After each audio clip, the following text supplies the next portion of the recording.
अस्सलामु अलैकुम वरहमतुल्लाहि वबरकातुहू। आज बेटा लेक्चर 14 है रे ऑप्टिक्स का और रिफ्रैक्शन का लेक्चर 5th है और आज का टॉपिक है टोटल इंटरनल रिफ्लेक्शन की एप्लीकेशंस। ये पार्ट 2 है टोटल इंटरनल रिफ्लेक्शन का। और इससे पहले हमने टोटल इंटरनल रिफ्लेक्शन और क्रिटिकल एंगल के बारे में पढ़ा है, क्लियरली अंडरस्टैंड कॉन्सेप्ट किया है। आज हम डिस्कस करेंगे बेटा applications of total internal reflection. Applications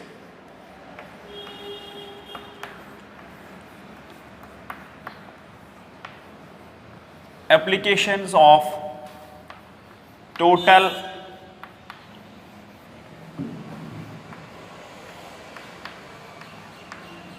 internal reflection, या आप बेटा शॉर्टकट में लिख सकते हो TIR।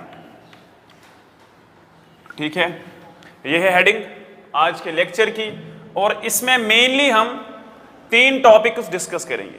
ठीक है, पहला टॉपिक जो होगा एप्लीकेशंस में वो है circle of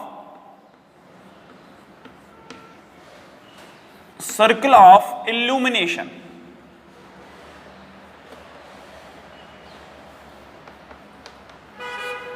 circle of illumination, या इसको आप एक दूसरे कॉन्सेप्ट से लिख सकते हैं बेटा फील्ड व्यू ऑफ फिश।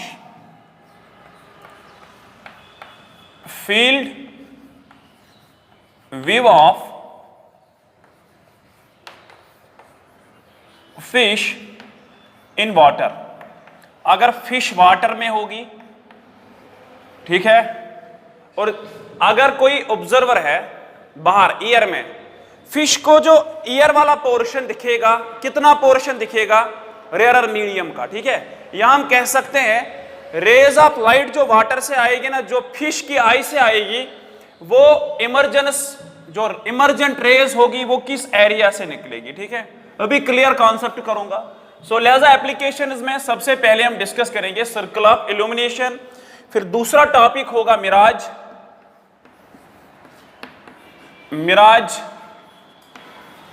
ठीक है, या ऑप्टिकल इल्यूजन जिसको बोलते हैं, ऑप्टिकल इल्यूजन, ऑप्टिकल इल्यूजन, धोखा। ठीक है, ये इसकी दूसरी एप्लीकेशन होगी। और तीसरी ब्यूटीफुल एप्लीकेशन है किसमें कि टोटल इंटरनल रिफ्लेक्शन को हम ऑप्टिकल फाइबर में, ऑप्टिकल फाइबर यानी ऑप्टिकल फाइबर में टोटल इंटरनल रिफ्लेक्शन आती है और जो डेटा होता है वो वायर से with velocity of light pass होता है। ठीक है, सो ये तीनों हम डिस्कस करेंगे आज के लेक्चर में। सो लिहाजा बेटा पहले पार्ट 1 आप देख के आ जाओ। सो ये पार्ट 2 है, लेक्चर 2 है टोटल इंटरनल रिफ्लेक्शन पे। ठीक है, सो सबसे पहले डिस्कस करेंगे हम सर्कल ऑफ इल्यूमिनेशन, या जिसको बेटा आप फील्ड व्यू ऑफ फिश भी बोलेंगे। देखो बेटा, ये अगर इंटरफेस है, ठीक है, ये इंटरफेस है और नीचे वाटर है। ठीक है, वाटर या डेंसर मीडियम। वाटर की बात अगर करेंगे ना, फिर फिश अगर वाटर में रखेंगे तो ये एप्लीकेशन आएगी, ये भी बुक्स ने लिखी है। इट मीन्स इस टॉपिक का मतलब है कि जो डेंसर मीडियम है, डेंसर मीडियम वाटर है, और इसका मतलब है सर्कल ऑफ इल्यूमिनेशन। ये जरूरी नहीं है वाटर हो, कोई भी डेंसर मीडियम हो, गिलास हो। ठीक है, और इसको हम गिलास पे भी अंडरस्टैंड कर सकते हैं। देखो बेटा समझो, अगर डेंसर मीडियम में कोई ऑब्जेक्ट रखा मैंने यहां पे, ठीक है, मैंने यस्टरडे टोटल इंटरनल रिफ्लेक्शन का कॉन्सेप्ट आपको समझाया कि अगर ये रिवर है या अगर ये गिलास स्लैब है यहां पे, सो यहां ईयर है, उसका रिफ्रैक्टिव इंडेक्स μ1 लिखेंगे, और यहां पे फॉर एग्जांपल कोई सेकंड मीडियम है जिसका रिफ्रैक्टिव इंडेक्स μ2 है, इसका डेंसर मीडियम है। ज्यादातर प्रॉब्लम्स आपको इस वाले केस में आएगी, या तो गिलास या तो वाटर। डेंसर मीडियम, इसका रिफ्रैक्टिव इंडेक्स μ2 है। ठीक है बेटा। सो ऑब्जर्वर यहां पे है, ठीक है। फिलहाल ऑब्जेक्ट आप यहां पे रखो, ये कोई पॉइंट ऑब्जेक्ट है, ठीक है। अगर इस पॉइंट ऑब्जेक्ट से रे ऑफ लाइट आएगी सो वो सीधे जाएगी, ये नॉर्मल इंसिडेंस होगी। ठीक है बेटा, ये होगी नॉर्मल इंसिडेंस, मींस ये ऑब्जेक्ट है यहां पे, ओ मींस ऑब्जेक्ट। एक रे ऑफ लाइट ये होगी, ठीक है। जब नॉर्मल इंसिडेंस होगी यहां पे तो रिफ्रैक्टेड रे ये बनेगी, ठीक है। अगर हम यहां से एक और रे डालेंगे बेटा, ये एक और रे, यस्टरडे का कॉन्सेप्ट आप समझो, ये इंसिडेंट रे दूसरी है। सो अगर यहां पे हम नॉर्मल ड्रा करेंगे, ये बन गया एंगल ऑफ इंसिडेंस, और रिफ्रैक्टेड रे जो होगी वो बेंड करेगी away from normal. So ultimately there is the phenomena of refraction, यहां पे रिफ्रैक्शन आएगी, ठीक है। सो अगर मैं इंक्रीज करते जाऊं, एंगल आई को मैं इंक्रीज करूं, बताओ अगर बेटा मैं आई रीच टू, अगर ये एंगल जो यहां पे बना नॉर्मल और ये, अगर ये क्रिटिकल एंगल बना, I is equal to C, what will happen, उस टाइम ग्रेजिंग इमरजेंस होगी। ठीक है बेटा, ग्रेजिंग इमरजेंस होगी, यहां पे ये नॉर्मल है, ये भी नॉर्मल है, ठीक है ना। सो अगर angle of incidence critical angle से अब और बड़ा, आई मीन अगर थोड़ा सा इंक्रीज हुआ अब एंगल, व्हाट विल हैपन कि सारी लाइट जो होगी वो अब इसी मीडियम में वापस आएगी, जिसको हम टोटल इंटरनल रिफ्लेक्शन बोलते हैं। ठीक है बेटा, ये एंगल ऑफ इंसिडेंस जो है ये ग्रेटर देन क्रिटिकल एंगल है, यस्टरडे मैंने समझाया। ठीक है, क्या ये खाली इस साइड हो जाएगा? जरूरी नहीं, इस साइड भी हो सकता है। सो अगर यहां देखेंगे, ये incident ray from the object in the denser medium, ये नॉर्मल, ठीक है बेटा, ये नॉर्मल है। Ray of light will bend away from normal because it is coming from denser to rarer medium, so it will bend in this direction, ठीक है ना। ये एंगल ऑफ रिफ्रैक्शन होगा, ये एंगल ऑफ रिफ्रैक्शन होगा, ये angle of refraction है, ठीक है। सो अगर एक और रे आएगी, एंगल ऑफ इंसिडेंस अगर इंक्रीज करोगे, ठीक है बेटा। सो लेट अस सपोज इस एंगल पे ग्रेजिंग इमरजेंस आ गई, इसका मतलब है ये जो एंगल होगा ये क्रिटिकल एंगल के बराबर आएगा, जो आपको मैंने यस्टरडे क्लियरली अंडरस्टैंड करवाया कि एंगल ऑफ इंसिडेंस अगर क्रिटिकल एंगल पे आया सो उस टाइम ग्रेजिंग इमरजेंस आती है कि जो रिफ्रैक्टेड रे होती है वो सीधे चली जाती है अलोंग द इंटरफेस। सो इस वक्त एंगल 90 डिग्री है, ठीक है ना बेटा। सो अब अगर आप देखोगे ना, बराबर याद रखो, यहां से जितनी दूरी पे ग्रेजिंग इमरजेंस आएगी यहां से भी उतनी दूरी पे ग्रेजिंग इमरजेंस आएगी, समझ आया। सो अब अगर आप एंगल इंक्रीज करोगे beyond critical angle, I mean ये एंगल जो है ये ग्रेटर देन क्रिटिकल एंगल है, this will get reflected into the same medium. आप मुझे बताओ, जो रेज डेंसर मीडियम से आ रही है और रेयरर मीडियम तक जा रही है, आई मीन रिफ्रैक्शन कहां तक जा रही है? रिफ्रैक्शन कहां तक बेटा टेक प्लेस करती है? यहां तक, खाली यहां से यहां तक, ठीक है। आई मीन जहां पे क्रिटिकल एंगल बन रहा है, ठीक है। लिहाजा जो रेज बेटा इस पॉइंट से आएगी वो पास होगी आई थिंक इस सर्कल से, थोड़ा कौन बन जाएगा, ठीक है ना। आप 3D व्यू समझो इसकी, समझो यहां पे अगर यहां पे बेटा पॉइंट ऑब्जेक्ट है, ये पूरा वाटर है या डेंसर मीडियम है, जब इस पॉइंट ऑब्जेक्ट से रेज आएगी, ये रे भी आ सकती है और ये रे भी जा सकती है, लेकिन आप देखो जहां पे इंटरफेस है, ये अगर इंटरफेस है, ठीक है, और इंटरफेस पे यहां पे भी टोटल इंटरनल रिफ्लेक्शन आएगी। आप समझो जैसे कोन होता है ना, कोन की जो सरफेस होगी, ये ऐसे आप समझ सकते हो।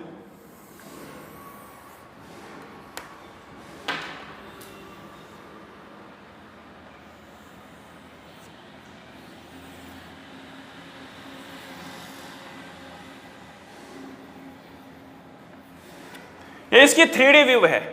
आई मीन जो रेज इमर्ज होगी ना, टोटल रेज जो दूसरे मीडियम में जाएगी वो पास होगी सारी through this very area, circle के इस एरिया से जो भी रे आएगी बेटा डेंसर मीडियम से वो सारी पास होगी, बाकी कोई नहीं पास होगी, क्योंकि इस एंड पे आप समझो कि यहां पे क्रिटिकल एंगल बन रहा है I इज इक्वल टू सी, यहां पे भी क्रिटिकल एंगल बन रहा है नॉर्मल के साथ I इज इक्वल टू सी।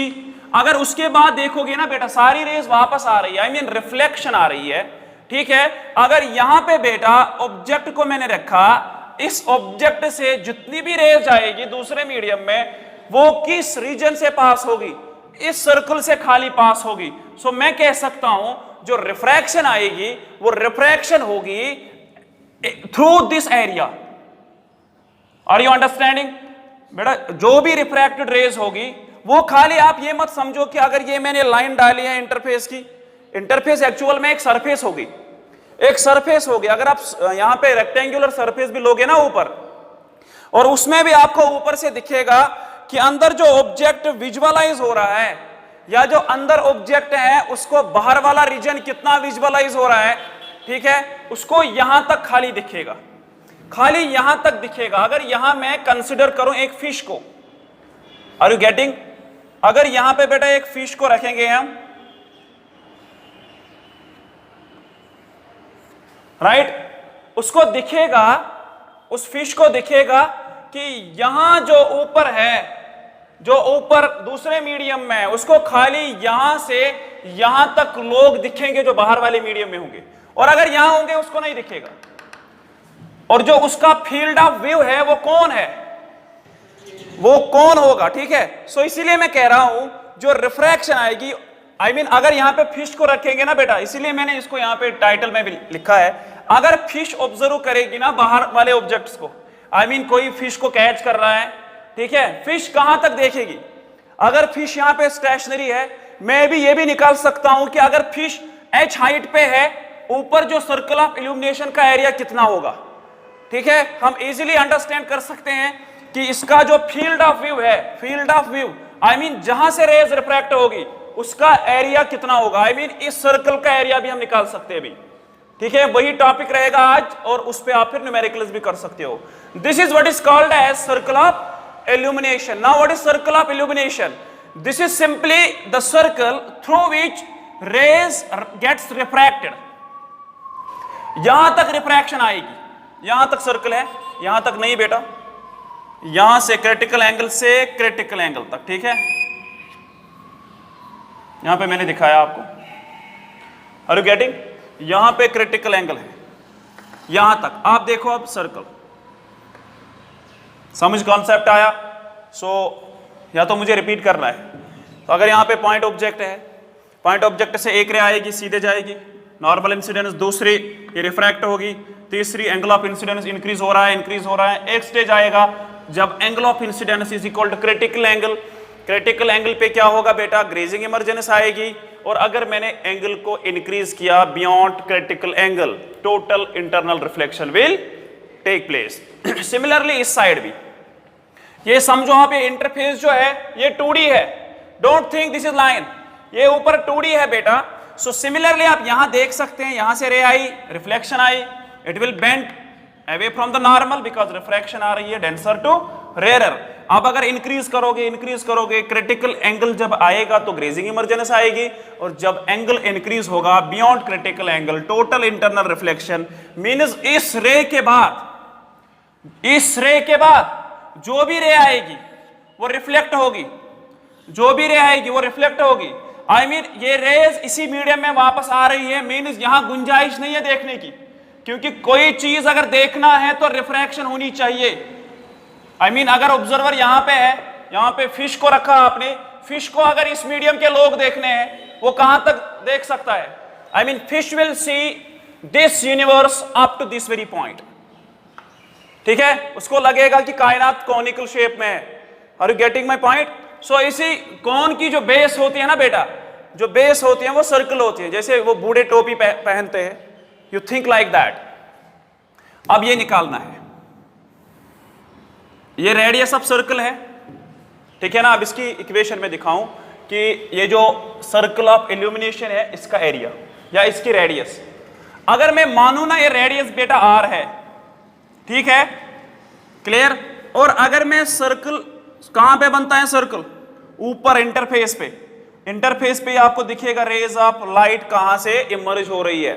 सो अगर ये r है बेटा, ये हाइट h है, ठीक है, ये हाइट h है, आई मीन मैंने ऑब्जेक्ट को रखा है कुछ हाइट नीचे from the interface. Let us suppose this object is at height h, ठीक है, let us suppose this is at some height h। So see ये कितना है बेटा, ये एंगल कितना होगा, क्योंकि एंड पॉइंट पे जो सर्कल का एंड होगा यहां पे, वो सारे पॉइंट्स पे क्रिटिकल एंगल होगा, ठीक है। अगर आप यहां पे सर्कल एज्यूम करोगे, यहां पे सर्कल है, राइट, जब जो बीच वाली लाइन है, जो ये एक्सिस है जो एपेक्स को टच कर रही है कोन के, राइट, अगर यहां पे ऑब्जेक्ट है, राइट, जो सर्कल बनेगा ऊपर कोन, ये पॉइंट उसके सेंटर पे आएगा, ठीक है, और आप एक्सिस खींचो, फिर उस पॉइंट से अगर आप एंड जो सर्कल बनता है ना ऊपर, अगर एंड पॉइंट पे आप रे ऑफ लाइट डालोगे, वहां पे वो टोटल इंटरनल रिफ्लेक्शन आएगी उसके बाद। लिहाजा ये सर्कल जो है, ठीक है, सर्कल के एंड पे ये एंगल किसके बराबर आएगा, क्रिटिकल एंगल के बराबर, ठीक है ना, क्योंकि उसके बाद सर्कल नहीं बनेगा। अब ये अगर I is equal to C है, ये कितना होगा, ये भी C होगा, ठीक है ना। सो लिहाजा मैं ये ट्रायंगल लूंगा O A, O यहां पे है, अब यहां पे कुछ C रखो, C यहां पे क्रिटिकल एंगल है, ये भी नहीं रखेंगे, कंफ्यूजन होगा, रखो मेरा नाम F, ठीक है। So let us suppose centre of the circle is F, this O is object and A is the point wire critical angle is formed, ठीक है। और याद रखो इस सर्कमफ्रेंस पे हर किसी जगह पे क्रिटिकल एंगल बनेगा। सो क्या मैं लिख सकता हूं फिर इन ट्रायंगल, मैं एरिया निकाल रहा हूं बेटा, area of circle of illumination,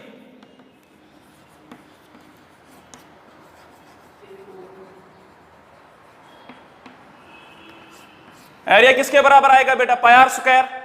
लिहाजा मुझे भी आर पता ही नहीं है, आर निकालना है मुझे, ठीक है। अगर मैं ट्रायंगल यहां पे लूंगा, ट्रायंगल FOA, ठीक है ना बेटा। सो मुझे बताओ tan C किसके बराबर आएगा, tan ऑफ C, क्योंकि यहां क्रिटिकल एंगल है, tan of C is equal to किसके बराबर आएगा, perpendicular by base, perpendicular by base, perpendicular क्या है, R है, बेस क्या है बेटा, H है, I mean R by H आएगा। डायग्राम में देखो R बाय H, ये परपेंडिकुलर है, और बेस वो होता है जहां पे एंगल भी होगा और 90 भी होगी, ठीक है। सो R बाय H आया, लेकिन मुझे तो tan नहीं निकालना है, मुझे R निकालना है। Are you getting my point. So ये tan C जो है, आई मीन ये ट्रायंगल जो है बेटा, ये ऐसा ट्रायंगल है, ठीक है ना, ये अगर C क्रिटिकल एंगल है, ठीक है, परपेंडिकुलर R आया मुझे और ये आया मुझे H, ठीक है ना। आप मुझे बताओ tan C को निकालने के लिए मेरे पास अननोन पैरामीटर्स है, R भी अननोन है, H भी अननोन है अभी, ठीक है। सो मैं इस tan C को, मेरे पास इंफॉर्मेशन है क्रिटिकल एंगल की, कि क्रिटिकल एंगल किससे हम निकालते थे, सिनेल्स लॉ से, sin C is equal to μ1 by μ2, ठीक है ना।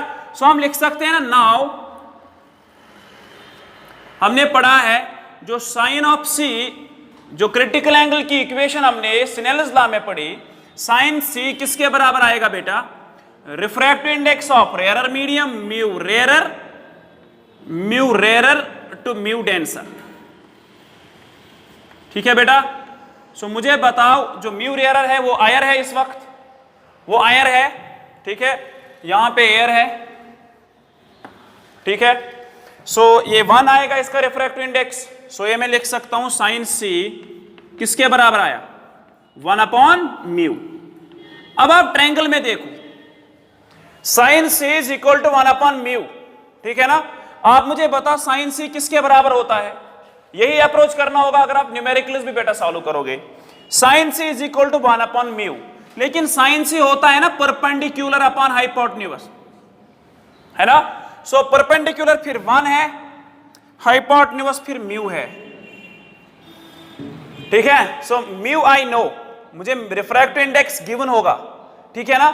मुझे बताओ फिर ये बेस जो होगी ये कितनी होगी, आप यहां पे पाइथागोरस थ्योरम अप्लाई कर सकते हो ना बेटा, बाय पाइथागोरस थ्योरम, ठीक है, पाइथागोरस थ्योरम अप्लाई करो, mu square hypotenuse square is equal to 1 square plus ये इसको आप लिखो क्या, इसको आप लिखो बेस है ना प्लस बेस स्क्वायर, ठीक है ना, प्लस बेस का स्क्वायर, ये क्या आएगा म्यू स्क्वायर माइनस 1 आएगा बेस स्क्वायर। सो क्या मैं लिख सकता हूं बेस का वैल्यू जो है, base comes out to be mu square minus 1, mu square minus 1 under root, ठीक है बेटा। सो ये मेरे पास जो ट्रायंगल है, सो ट्रायंगल की जो इंफॉर्मेशन है, ये ट्रायंगल है मेरे पास, यहां पे सी था, ठीक है। सो लिहाजा बेटा जो मुझे ट्रायंगल मिला वो ये है, हाइपोटेन्यूज का वैल्यू म्यू है और इसका वैल्यू 1 है, ये आएगा म्यू स्क्वायर माइनस 1, ठीक है ना, लेकिन अंडर रूट,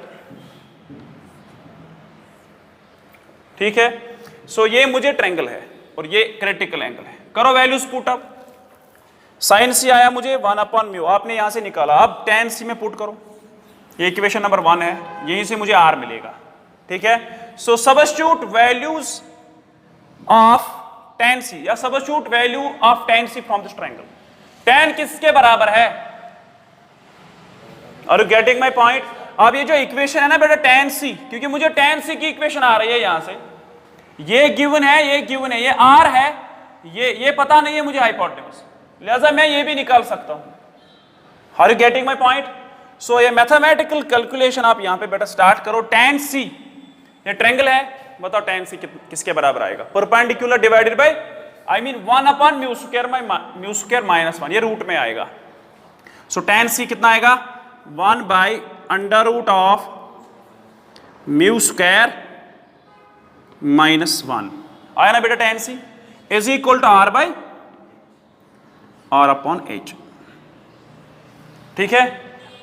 r किसके बराबर आएगा मुझे, अब मैं यहां पे इस इक्वेशन को थोड़ा आगे ले जाऊं,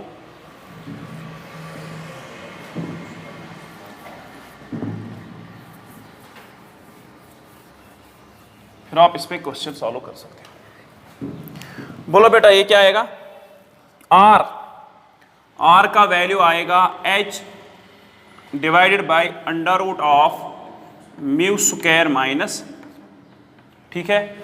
सो अगर ये रेडियस मिली आपको, ठीक है, ये रेडियस है जो सर्कल ऑफ इल्यूमिनेशन है, उस सर्कल ऑफ इल्यूमिनेशन की रेडियस क्या आ रही है h, मुझे बताओ देयरफॉर एरिया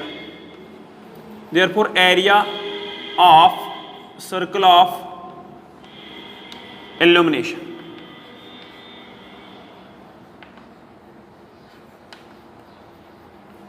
कितना आएगा, वो आएगा बेटा pi r is equal to pi r square, ठीक है। Value comes out to be, this is pi r square that is h square divide by mu square minus 1, ठीक है। जब स्क्वायरिंग करेंगे तो रूट खत्म हो जाएगा, ठीक है। So this comes out to be area A, या एरिया लिखो, ये होगा बेटा area of circle of illumination. समझ आया कॉन्सेप्ट। सो याद रखो बेटा जो सर्कल ऑफ इल्यूमिनेशन है, ठीक है, ये आप अंडरस्टैंड कर सकते हो because of the phenomena of total internal reflection. क्या अगर इस एंगल के बाद टोटल इंटरनल रिफ्लेक्शन आएगा और इस एंगल के बाद भी टोटल इंटरनल रिफ्लेक्शन आएगी, और इस यहां से इस पॉइंट से यहां तक और यहां से यहां तक, अगर आप वहां से देखोगे ना इंटरफेस पे, आप एक सर्कल बनाओगे, खाली रेज ऑफ लाइट रिफ्रैक्ट होगी थ्रू दैट वेरी सर्कल, उस सर्कल का एरिया कितना होगा जहां से रेज ऑफ लाइट इमर्ज होगी, जब रेज ऑफ लाइट आएगी डेंसर मीडियम से, ठीक है, उस सर्कल का हम एरिया निकाल सकते हैं। रेडियस जब निकलेगी तो ऑब्वियसली एरिया भी निकाल सकते हैं हम, ठीक है। सो ये है concept number 1, circle of illumination. So लिहाजा यहां से हम कंक्लूड कर सकते हैं कि अगर हम वाटर में एक फिश को रखेंगे, या अगर वाटर में फिश होगी समंदर में या कहीं पॉन्ड में या कहीं लेक में, सो उसको ऑब्जर्वेशन जो आएगी ना दूसरे मीडियम की, खाली वो यहां तक ऑब्जर्व कर सकती है, यहां तक, उसको ऊपर लगेगा यहां से यहां तक मुझे खाली दिख रहा है, इस क्रिटिकल एंगल के बाद जो भी होगा दूसरे मीडियम में, उसको वो नहीं दिखेगा। आई मीन एक जो ज्योमेट्री आ रही है ना उसके लिए, जस्ट ये ज्योमेट्री बन रही है फिश के लिए, ठीक है। और ये भी आप अंडरस्टैंड कर सकते हो सर्कल कितना बड़ा बनेगा फिश के लिए। सो अगर फिश की हाइट है कुछ h, आप यहां पे पुट करो, और अगर वाटर में है वाटर का रिफ्रैक्टिव इंडेक्स पुट करो, so you will get area. ऊपर आप एरिया भी निकाल सकते हो, अगर रेडियस निकालनी होगी रिफ्रैक्टिव इंडेक्स पुट करो, यहां पे बेटा h का वैल्यू पुट करो कि वो किस हाइट पे है, ठीक है। सो आप इजीली यहां से radius of circle of illumination भी निकाल सकते हैं और एरिया भी निकाल सकते हैं, ठीक है। यह है कॉन्सेप्ट। अब इस पे एक न्यूमेरिकल हम सॉल्व करेंगे, ठीक है। So area of circle of illumination पे क्वेश्चन हम सॉल्व करेंगे, आपको रियल अंडरस्टैंडिंग आएगी कॉन्सेप्ट की बेटा। क्वेश्चन है a point source of light is kept 8 centimetre below a glass slab of refractive index 5/3, find the area through which light emerges. देखो बेटा इसको हम कॉन्सेप्ट से भी सॉल्व कर सकते हैं और फार्मूला से भी सॉल्व कर सकते हैं। पहले मैं कॉन्सेप्ट से समझाऊं क्योंकि उससे प्रॉपर अंडरस्टैंडिंग होगी कॉन्सेप्ट की। देखो ये ग्लास स्लैब है, ये बेटा ग्लास स्लैब है, ठीक है। ये ग्लास है क्योंकि ऑब्जेक्ट किसमें है, डेंसर मीडियम में। ये पॉइंट ऑब्जेक्ट है, let us suppose I will put it O, ये O ऑब्जेक्ट है, इसका नाम O है। ये गिलास है, इसका रिफ्रैक्टिव इंडेक्स जो म्यू है, म्यू गिलास, वो है 5/3। और ये एयर है, यहाँ पे रिफ्रैक्टिव इंडेक्स एयर है, वो 1 आएगा, ठीक है। देखो बेटा डायग्राम, अगर यहां से थोड़ा साइड में लिखो आप क्योंकि डायग्राम में बनाऊं यहां पे।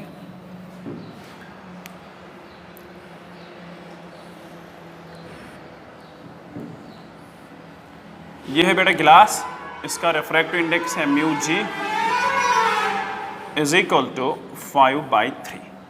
देखो अगर आप रे डायग्राम से भी देखोगे ना बेटा, रे ऑफ लाइट एक इंसिडेंट होगी इस पे, सो नॉर्मल इंसिडेंट सीधे रे रिफ्रैक्ट जाएगी विदाउट एनी डिविएशन, ठीक है।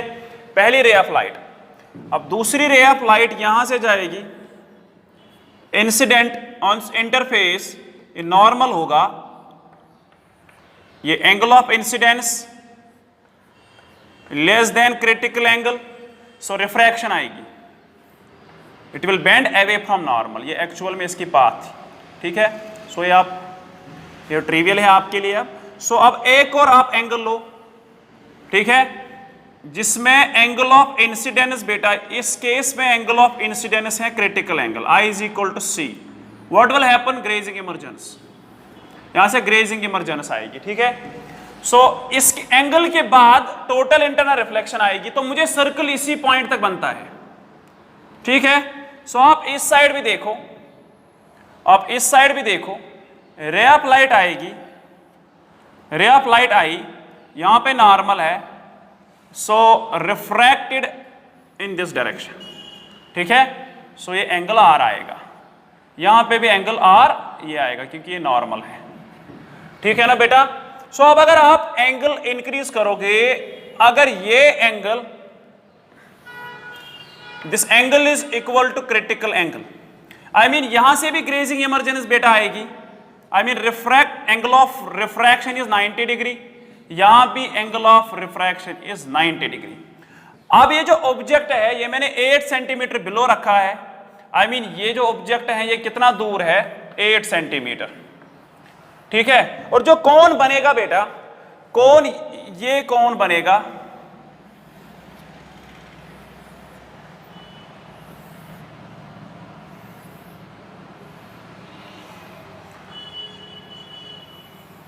ये ऑब्जेक्ट जो है ये कितना दूर है, 8 सेंटीमीटर है ना, ये 8 सेंटीमीटर है। सो ये एंगल जो यहां पे है, ये एंगल क्रिटिकल एंगल है, ये नॉर्मल है, ये एंगल C है, ये भी एंगल C है, सिमिलरली यहां पे भी होगा, ये एंगल C है यहां पे, अगर ये नॉर्मल है, ठीक है, ये नॉर्मल है।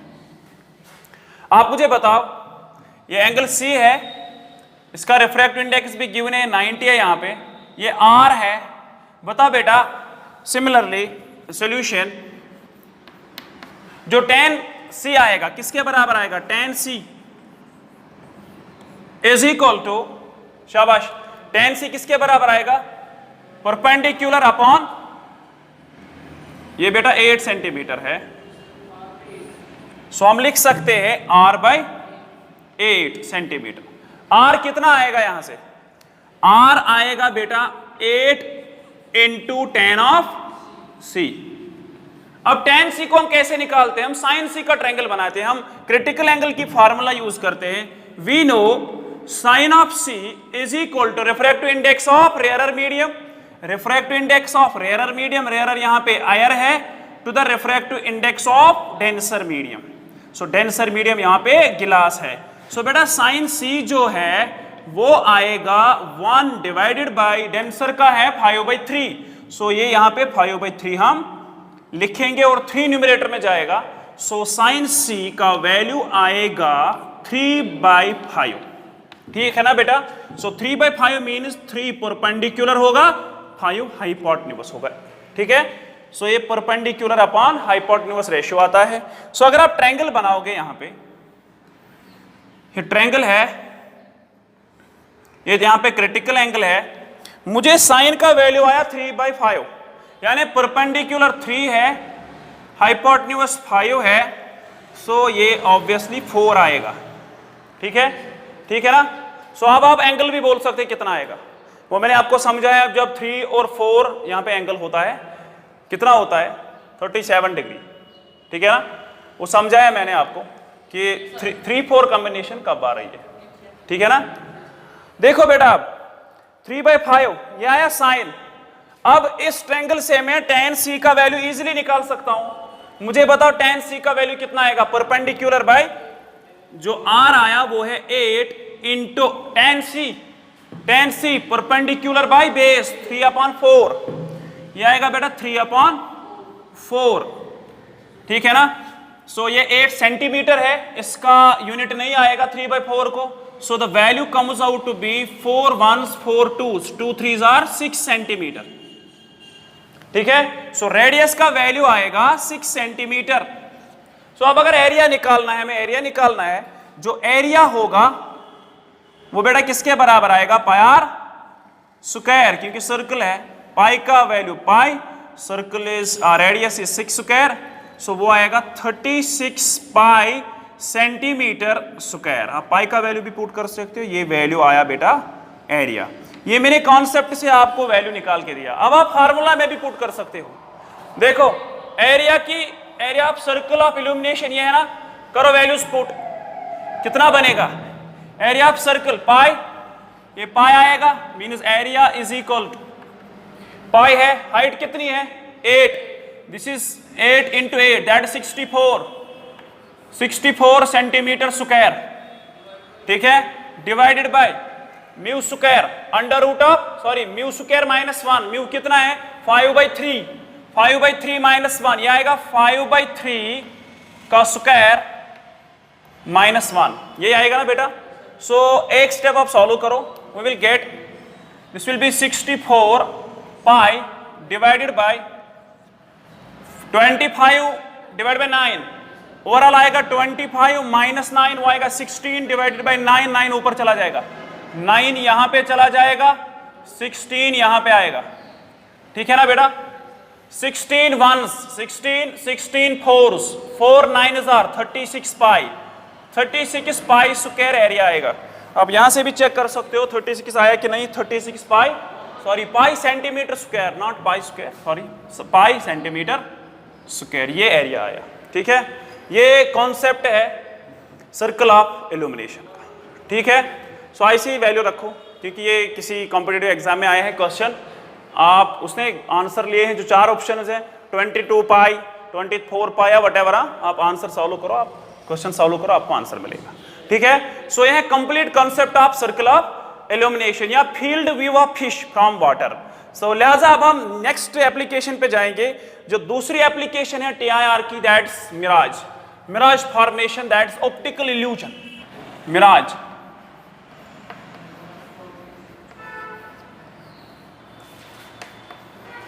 मिराज, जिसको ऑप्टिकल इल्यूजन भी बोलते हैं।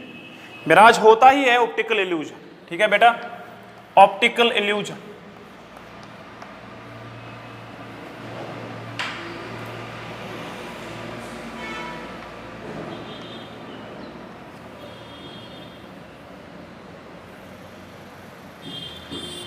मिराज, देखो मिराज है क्या बेटा, मोस्टली इसको हम देख सकते हैं डेजर्ट्स में जहां पे हाई टेम्परेचर होता है, ठीक है, और इसके लिए इंपॉर्टेंट कंडीशन ये है कि टेम्परेचर हाई होना चाहिए, ठीक है। देखो बेटा, मैं यहां पे एयर की लेयर्स दिखाऊं आपको, और एयर की लेयर्स से आप इजीली अंडरस्टैंड कर सकते हो कि what is happening in desert. अगर कोई आदमी डेजर्ट में होगा, ठीक है, उसको लग रहा है कि दूर वहां पे पानी है, ठीक है, उसको लग रहा है वहां पे पानी है। देखो बेटा मसला क्या है कि अगर मैं यहां पे एयर कंसीडर करूं, ये एयर की लेयर्स है,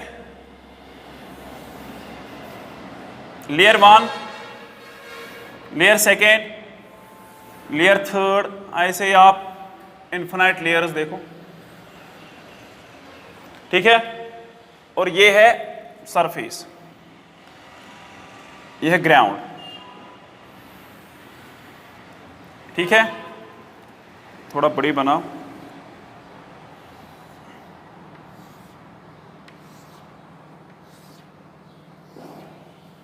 ठीक है। सो ये ग्राउंड की लेयर है,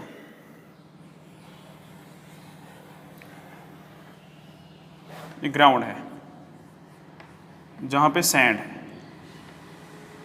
कि रेगिस्तान में ये ज्यादा देखा जाता है। सो ये ग्राउंड है बेटा, ठीक है।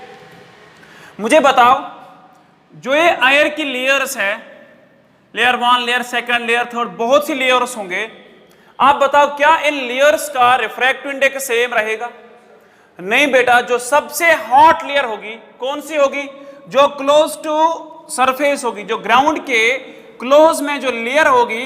लेट अस सपोज इसका रिफ्रैक्टिव इंडेक्स में 1 लिखूं, इसका refractive index μ2 and so on, कि ये μn, मैं nth लेयर तक जाऊं, ठीक है। आपको क्या लग रहा है कि सबसे ज्यादा रिफ्रैक्टिव इंडेक्स किस लेयर को होगा? कि जो रिफ्रैक्टिव इंडेक्स nth लेयर है उसका ज्यादा है μn-1 एंड सो ऑन, जो सबसे कम होगा वो μ1 होगा, क्योंकि जो हॉट लेयर होगी, हॉट लेयर में मॉलिक्यूल्स ज्यादा डेंस नहीं होंगे। सो ये रखो आप याद बेटा, टेम्परेचर अगर इंक्रीज होगा, आई मीन इस लेवल में टेम्परेचर इंक्रीज हो रहा है, आई मीन टेम्परेचर जो लेयर्स का है ना, ज्यादा किसमें है? इसमें बहुत ज्यादा है, इसमें कम है, इसमें कम है, उसमें उससे कम है, इसमें उससे कम है, ठीक है। हम कह सकते हैं ना, अगर हम ऊपर लेयर से आएंगे नीचे नीचे, जो टेम्परेचर है वो घटता जा रहा है।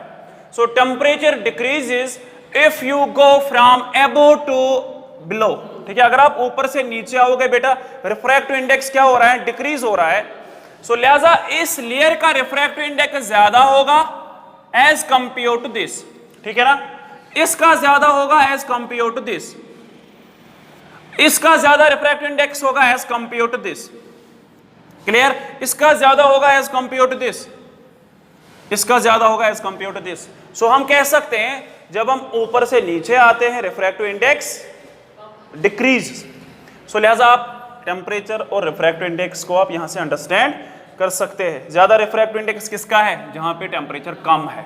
जहां पे ज्यादा है वहां पे रिफ्रैक्टिव इंडेक्स क्या है?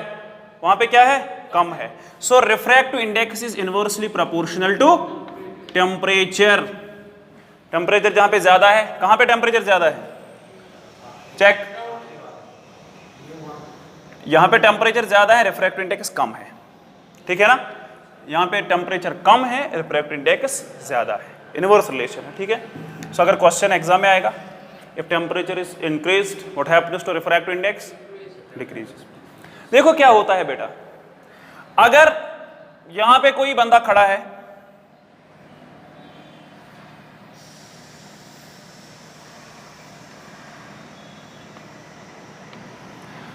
ठीक है, और यहां पे रेगिस्तान में एक दरख्त है, ठीक है, दरख्त भी इसी हाइट पे होगा,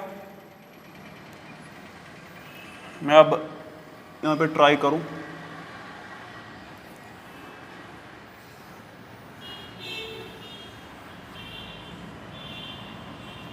इसके लिए एक दरख्त है, ठीक है। जब ये बंदा देखेगा ना रेगिस्तान में जो एयर की लेयर्स है, देखो यहां से सन है, ठीक है, ऊपर से सन है, सन से रे ऑफ लाइट जब स्ट्राइक करेगी पेड़ पे, ठीक है, पेड़ से रिफ्लेक्ट होके वो आपकी आंख की तरफ जाएगी, आप ऑब्जर्व कर रहे हैं पेड़ को, ठीक है ना। सो ये तभी दिखेगा ना जब लाइट होगी बाहर, क्योंकि नाइट में तो नहीं देख सकते हो, ठीक है। सो अगर ये जो दरख्त है, थोड़ा अच्छा दरख्त बनाएंगे, ठीक है,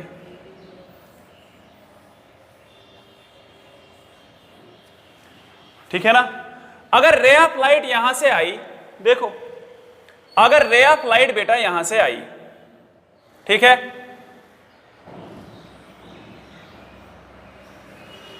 कहां पास हुई, मीडियम की एक लेयर है, क्या ये डेंसर है रेयरर, डेंसर है एज कंपेयर टू दिस। बताओ जब डेंसर मीडियम से लाइट आएगी वो कहां जाएगी, वो जाएगी away from denser to rare, away from normal.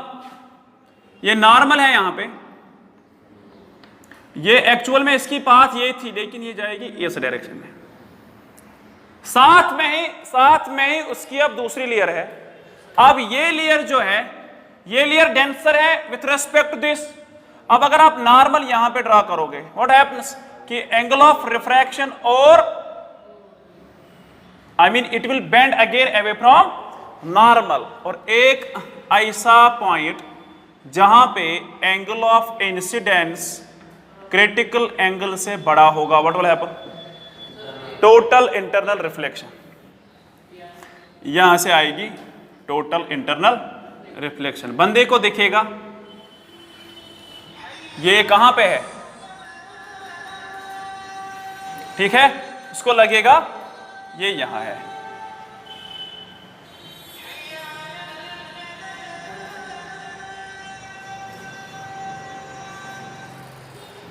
ठीक है।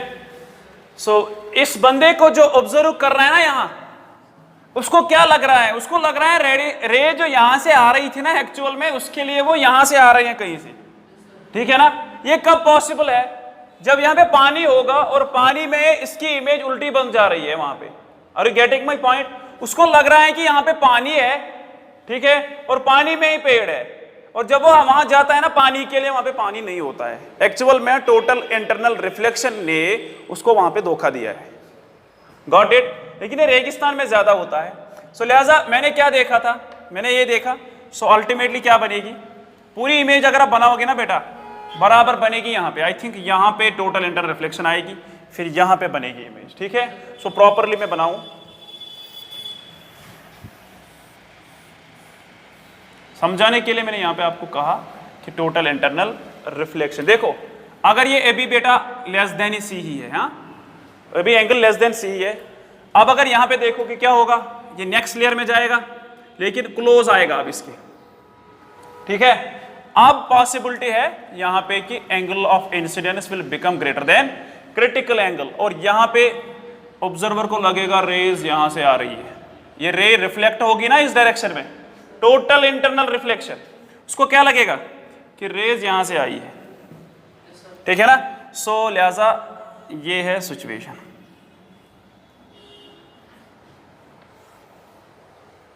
ठीक है। इसकी इमेज कहां पे बनी, उसको यहां पे नहीं बन रही है, यहां पे बन रही है, ठीक है।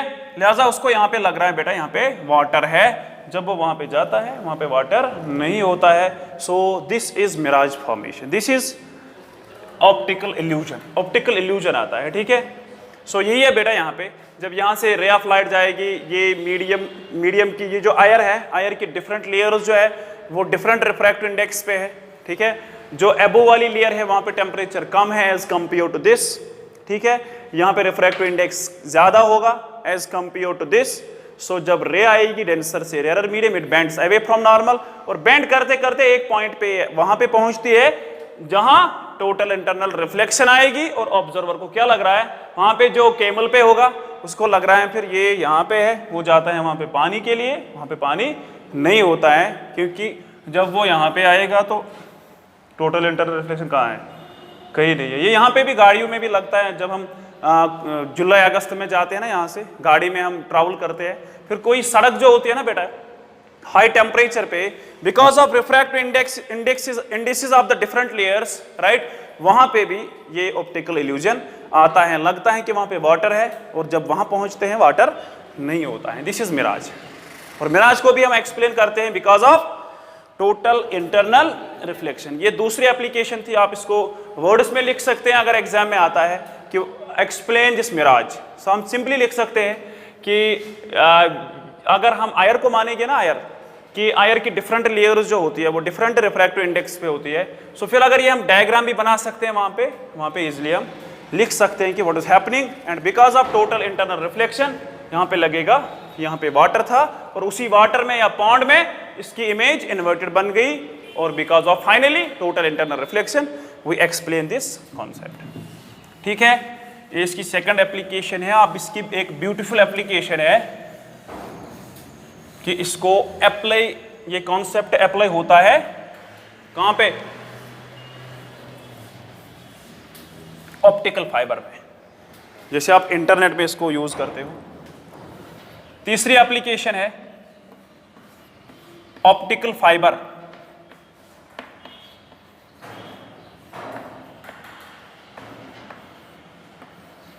ऑप्टिकल फाइबर तीसरी और लास्ट एप्लीकेशन। देखो ऑप्टिकल फाइबर में बेटा क्या होता है?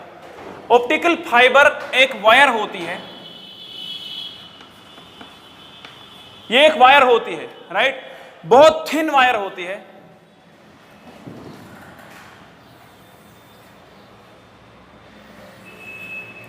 थिन वायर होती है। अब मैं यहां पे थिक बना रहा हूं, ये आपको आंख से दिखती है आप, ठीक है, जैसे ये है ना, राइट, हेयर, राइट, उससे थोड़ा डायमीटर ज्यादा ही होता है, काफी थिन होती है, ठीक है। सो एक वायर होती है, जिस वायर से मैं सिग्नल को जब पास करता हूं ना, कोई भी इंफॉर्मेशन, कोई भी सिग्नल, चाहे वीडियो सिग्नल हो, ऑडियो सिग्नल हो, साउंड सिग्नल हो, कोई भी सिग्नल हो, मैं उसको स्पीड ऑफ लाइट से पास कर सकता हूं because of total internal reflection. देखो बेटा क्या है, ये जो है ना ऑप्टिकल फाइबर, ये वायर है, ठीक है, इसमें इनसाइड जो होता है ना, इनसाइड जब इसको फैब्रिकेट करते हैं, इसका जो अंदर वाली सरफेस होती है इसको बोलते हैं कोर। क्या बोलते हैं बेटा? अंदर वाली सरफेस होती है कोर और बाहर वाली सरफेस को हम बोलते हैं क्लैडिंग। जब फैब्रिकेट करते हैं ना इसको, जो कोर होता है, कोर का रिफ्रैक्टिव इंडेक्स होता है ज्यादा, यानी म्यू कोर जो होता है वो लार्ज होता है म्यू क्लैडिंग से। यानी जब हम फैब्रिकेट करते हैं ना ऑप्टिकल फाइबर को, कि जो कोर होता है अंदर, जो इस वायर के इनसाइड का मटेरियल होता है, वो कोर होता है, उसका रिफ्रैक्टिव इंडेक्स होता है ज्यादा as compare to cladding. Cladding बाहर की सरफेस होती है, ये होती है क्लैडिंग, ठीक है। क्या होता है कि इसको ऐसे फैब्रिकेट करते हैं कि जब लाइट एंटर होगी ना, अभी मैं समझाऊं, जब लाइट एंटर होती है ना इनसाइड, ये इंसिडेंट लाइट, उसको ऐसे फैब्रिकेट करते हैं कि यहां पे लाइट को जाना पड़ता है डेंसर टू रेयर मीडियम, और वहां पे टोटल इंटरनल रिफ्लेक्शन आती है कि angle greater than critical angle हमेशा बनता है। सो यहां पे रे of light totally internal reflect होगी, यहां पे जब इसके साथ से ट्राई करेगी डेंसर टू रेयर जाना है, रिफ्रैक्शन नहीं आएगी, total internal reflection, total internal reflection.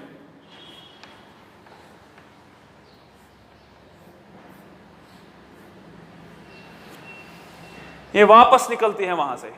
सो लेकिन स्पीड कितनी होती है? Speed of light, I mean 3 × 10⁸ meter per second. 3 × 10⁸ meter per second means 3 1 2 3 4 5 6 7 8 meter per second. 1 10 100 1000 10,000 lakh 10 lakh crore 10 crore 30 crore meter per second. ये सिग्नल जो होती है ये डिस्टेंस कवर करती है, इसलिए जो आपका वो फाइबर लैन कनेक्शन होता है, राइट, जो हमें ब्रॉडबैंड में वो देते हैं ना, कहते हैं कि इसमें ज्यादा खर्चा आएगा, यही पॉसिबिलिटी है। देखो कैसे कि मुझे यहां पे वीडियो सिग्नल चाहिए, मुझे यहां से वीडियो सिग्नल चाहिए, लेकिन वीडियो सिग्नल कहां लाइट होती है? वीडियो सिग्नल को हम पहले कन्वर्ट करते हैं, ठीक है। यहां से आपको समझ आएगा कि एक डिवाइस है फिजिक्स में जिसको हम बोलते हैं ट्रांसड्यूसर। क्या बोलते हैं? ट्रांसड्यूसर। ट्रांसड्यूसर उस डिवाइस को बोलते हैं हम जो वन फॉर्म ऑफ एनर्जी को कन्वर्ट करता है दूसरी फॉर्म में। Transducer is device that converts one form of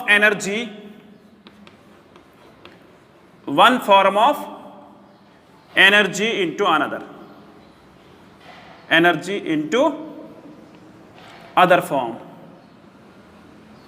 easy है बेटा, ज्यादा टफ नहीं है। आप समझो, मेरे हाथ में मोबाइल फोन है, राइट? मेरे हाथ में फोन है, ठीक है। मुझे किसी अपने फ्रेंड से बात करनी है, मैं साउंड एनर्जी यूज कर रहा हूं, राइट? मैं जब साउंड एनर्जी यूज कर रहा हूं, क्या उसके पास साउंड एनर्जी जाएगी? और जब जाएगी कहां से जाएगी? आपने पढ़ा है ना वेव्स में कि साउंड को मीडियम की जरूरत लगती है। लिहाजा पहले क्या होता है कि मैं जब साउंड क्रिएट करूं, यहां से साउंड एनर्जी, इसमें एक ट्रांसड्यूसर होता है, वो साउंड एनर्जी को इलेक्ट्रिक सिग्नल में कन्वर्ट करेगा। जब वो इसको इलेक्ट्रिक सिग्नल में कन्वर्ट करेगा, right, so ultimately electromagnetic wave बन जाती है, क्योंकि इसमें ट्रांसमीटर होता है, फिर रिसीवर होगा कहीं और, वो रिसीव करेगा मेरी सिग्नल को। सो पहले क्या होता है कि पहले ट्रांसड्यूसर होता है कि वो मेरी साउंड को इलेक्ट्रिक या इलेक्ट्रोमैग्नेटिक वेव में कन्वर्ट करेगा, ठीक है। वो इलेक्ट्रोमैग्नेटिक वेव जाती है of the order of velocity of light, और जब वो वहां पे पहुंचेगी ना, आई मीन रिसीवर से, कहां से? सोर्स, ट्रांसमीटर से रिसीवर तक, जिसको मुझे सेंड करनी होगी अपनी मैसेज या कॉल करनी होगी, ठीक है। सो पहले क्या होता है? ट्रांसड्यूसर होता है। मेरे पास एक मैसेज सिग्नल थी, ठीक है। फॉर एग्जांपल मुझे अपने फ्रेंड को सलाम करनी है, ठीक है ना। सो मैंने पहले साउंड एनर्जी दी इस ट्रांसड्यूसर को, ट्रांसड्यूसर ने कन्वर्ट किया किसमें? इलेक्ट्रोमैग्नेटिक वेव में। हो गया ना बेटा? Transducer is device which converts one form of energy into another.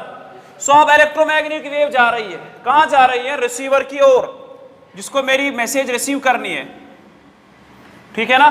So receiver क्या रिसीव करेगा? इलेक्ट्रोमैग्नेटिक वेव नहीं, रिसीवर से आगे एक और ट्रांसड्यूसर होता है, वो ट्रांसड्यूसर अब इलेक्ट्रोमैग्नेटिक वेव को दोबारा कन्वर्ट करेगा किसमें? साउंड एनर्जी में, और वो सुनेगा वही इंफॉर्मेशन जो मैंने दी है, ठीक है। सो यही मसला है इसमें कि अगर यहां से सिग्नल दिया आपने, चाहे सिग्नल ऑडियो सिग्नल होगी, वीडियो सिग्नल होगी, राइट, चाहे मैसेज सिग्नल होगी, कुछ भी होगी, व्हाट हैपेंस कि यहां से ट्रांसड्यूसर से इलेक्ट्रोमैग्नेटिक वेव पहले उसमें कन्वर्ट करनी है। आई मीन सिग्नल को इलेक्ट्रोमैग्नेटिक वेव में कन्वर्ट करो, वो electromagnetic wave with the speed of light चलेगी, और यहां पे फिर रिसीवर वगैरह होता है, वो वही मैसेज रिसीव करेगा जो उसको जरूरत होगी, ठीक है ना। सो यही है ऑप्टिकल फाइबर।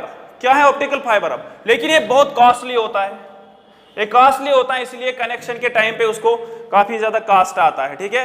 क्योंकि ये बनाने में काफी, जब फैब्रिकेट करते हैं ना इसको काफी मतलब इकोनॉमी लगती है, राइट। सो क्या होता है ये ऑप्टिकल फाइबर? ये ऑप्टिकल फाइबर एक वायर होती है, उस वायर के इनसाइड में जो इनसाइड की सरफेस होगी उसको बोलते हैं कोर, बाहर वाली सरफेस को क्लैडिंग बोलते हैं। कोर को ज्यादा रिफ्रैक्टिव इंडेक्स होता है एज कंपेयर टू क्लैडिंग, और इसको ऐसे फैब्रिकेट करते हैं जब इंसिडेंट लाइट जाएगी ना अंदर से डेंसर से रेयर मीडियम लाइट को जाना है, लेकिन हमेशा angle of incidence critical angle से ज्यादा बनता है और टोटल इंटरनल रिफ्लेक्शन आती है। और जब बेटा यहां से लाइट मैंने दी, यहां से मैंने सिग्नल दी, यहां से जब सारी एनर्जी वापस आई ना, ऑलमोस्ट 100% एनर्जी वापस आती है। कुछ थोड़ा लॉस होगा वहां पे, एनर्जी लॉस, सो लेकिन ये सिग्नल पहुंचती है of the order of velocity of light. इसीलिए वो कहते हैं आपको ब्रॉडबैंड वाले कि हम इतनी स्पीड दे सकते हैं। सबसे ज्यादा स्पीड उसी को होती है, क्योंकि अगर फॉर एग्जांपल 1 सेकंड में हम ज्यादा डेटा सेंड कर सकते हैं, ठीक है। अगर आप देखोगे ना वहां पे वायर्स जो होती है वो काफी ज्यादा वायर्स होती है वहां पे, वो सारी वायर्स जो होती है वो ऑप्टिकल फाइबर होता है, ठीक है। कॉन्सेप्ट समझ आया?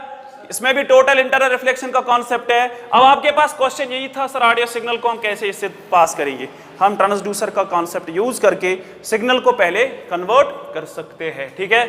सो बेटा ये था टोटल इंटरनल रिफ्लेक्शन का लेक्चर सेकंड। इसमें हमने डिस्कस किया सर्कल ऑफ इल्यूमिनेशन या जिसको हम बोलते हैं फील्ड व्यू ऑफ फिश, ठीक है। दूसरा कॉन्सेप्ट मिराज और तीसरा ऑप्टिकल फाइबर, ठीक है। सो आई होप दैट आपने इसको अच्छे से अंडरस्टैंड किया होगा। लेकिन दोनों लेक्चर बेटा सीक्वेंस में देखो, ठीक है। सो नेक्स्ट लेक्चर हम इंशाल्लाह प्रिज्म पे डिस्कस करेंगे। सो तब तक के लिए अल्लाह हाफ़िज़।